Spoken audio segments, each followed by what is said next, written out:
everybody.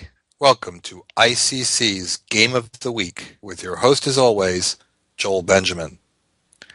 The Russian Team Championship draws many of the elite grandmasters, but also gives an opportunity to strong but less renowned players trying to make their mark in a country where it is easy to get lost in the shuffle.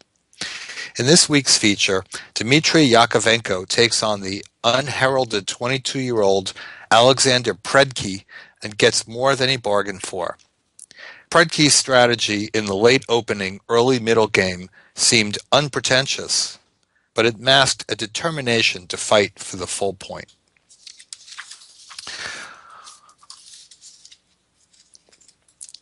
So here we have a Sicilian.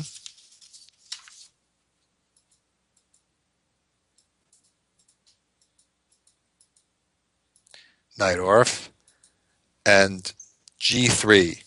Now there was a time when I can expect to face G3 against almost any Sicilian in the U.S. Championship. Alexander Ivanov and Sergei Kudrin played it against pretty much everything when they started out, but they eventually took up other systems.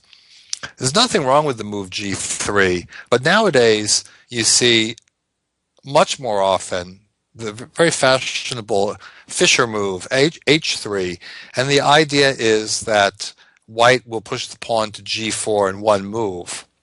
In the G3, very often white will eventually go for pawn storm and later push these pawns. So that's kind of the big idea. G3 tends to be met by E5, and then after the knight is driven away, usually to E2, to fight for the D5 square, white may very well want to play H3 and G4. If he plays H3 on move 6, he can often go G4 in one move and get an extra tempo on it. So that's kind of the idea of the current state of the theory.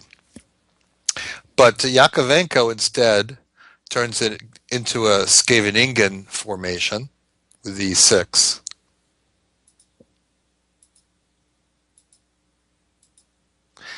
A4. This is kind of an interesting moment for A4 because in a lot of the Najdorfs, for instance, the bishop E2 Najdorfs, black has an option of trying to play with B5, so white will very often just play it early to just to make sure there's no B5. But certainly black is not in a position to play B5 in this case with the long diagonal, the bishop sitting on the long diagonal on G2.